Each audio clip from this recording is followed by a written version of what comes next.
بسم اللہ الرحمن الرحیم۔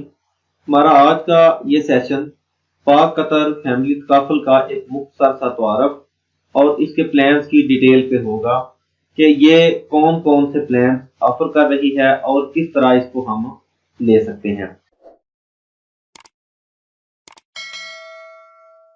یہ ابھی جو پیج میرے سامنے کھلا ہے اس کا لنک آپ کو ڈسکرپشن کے اندر دیا جائے گا، آپ نے جسٹ اس کے اوپر کلک کرنا ہے۔ You will be right at this page. Pak Qatar family تکافل نے 2007 کے اندر اپنا آپریشن سٹارٹ کیا۔ ایک چیز میں کلیئر کرتا چلوں کہ اس وقت مارکیٹ کے اندر آپ کو 3 طرح کی کمپنیاں ملیں گی۔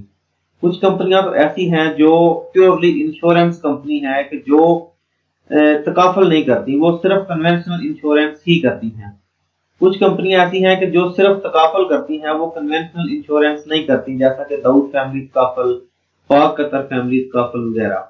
کچھ کمپنیاں ہائیبرڈ ملیں گی آپ کو، یعنی کہ وہ بیسیکلی تھی تو انشورنس کمپنی، لیکن تکافل کی بڑھتی ہوئی مقبولیت کے پیش نظر انہوں نے بھی یہ کام سٹارٹ کر دیا۔ تو پاک قطر فیملی تکافل نہ تو انشورنس کمپنی ہے نہ یہ ہائیبرڈ کمپنی ہے، یہ پیورلی ایک تکافل کمپنی ہے یا اسلامک انشورنس پرووائڈر ہے۔ اس کو ہم میوچل انشورنس پرووائڈر بھی کہہ سکتے ہیں۔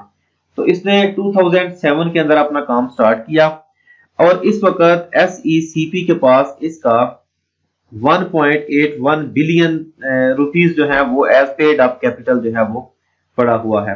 کوئی بھی کمپنی جو پاکستان کے اندر رہتے ہوئے مارکیٹ کے اندر انشورنس سیل کرنا چاہے یا وہ تکافل سیل کرنا چاہے، اس کو securities and exchange commission of Pakistan سے رجسٹریشن لینا پڑتی ہے۔ تو پاک قطر فیملی تکافل نے 2007 کے اندر ایس ای سی پی سے securities and exchange commission of Pakistan سے رجسٹریشن لے کر اپنا کام سٹارٹ کیا۔ ہر تکافل کمپنی کا ایک شریعہ ایڈوائزری بورڈ ہوتا ہے اور مفتی تقی عثمانی صاحب جو ہیں وہ پاک قطر فیملی تکافل کے شریعہ ایڈوائزری بورڈ کے چیئر پرسن ہیں۔ تو یہ اس کا مختصر سا تعارف تھا۔ تو اب ہم اس کے پلانز کو دیکھتے ہیں۔ اب آپ نے یہ انڈیویجول تکافل پہ آئے، یہ تھرڈ ون ٹیگ کے اوپر، تو یہاں یہ سارے وہ پلانز ہیں جو پاک قطر فیملی تکافل اپنے پلیٹ فارم سے آفر کرتی ہے۔ میں ان میں سے ایک یا دو آپ کے سامنے ڈیٹیل کے ساتھ بیان کروں گا، باقی آپ اس پیج کو اوپن کریں and you can study them in detail. تو میں ایک پلان آپ کے سامنے ڈسکس کروں گا جس کا نام ہے انویسٹمنٹ شیلڈ۔ انویسٹمنٹ شیلڈ کو اگر آپ اردو میں پڑھنا چاہیں تو آپ اس کے اوپر کلک کریں تو ایک پیج اوپن ہوگا جس میں آپ اس پلان کی تفصیلات کو اردو میں پڑھ سکتے ہیں۔ یہ basically single time contribution plan ہے، یعنی جس کے اندر آپ 3 لاکھ روپیہ کم از کم جمع کروائیں گے اور یہ ایک مرتبہ ہی جمع کروائیں گے، یعنی 3 لاکھ جو ہے وہ اس کی لوور لمٹ ہے۔ آپ اس سے زیادہ 10 لاکھ 15 لاکھ جتنے بھی آپ جمع کروانا چاہیں آپ کروا سکتے ہیں۔ اب اس کا جو ہے وہ پریفر شریعہ کمپلائنٹ انویسٹمنٹ، یہ اس پیسے کو، اس سرمایہ کو صرف ایسی جگہوں پہ خرچ کیا جائے گا جو شریعہ ایڈوائزری بورڈ جس کی اجازت دے گا، یا صرف ان جگہوں پہ خرچ کیا جائے گا جو شرعی اصولوں سے متصادم نہ ہوں۔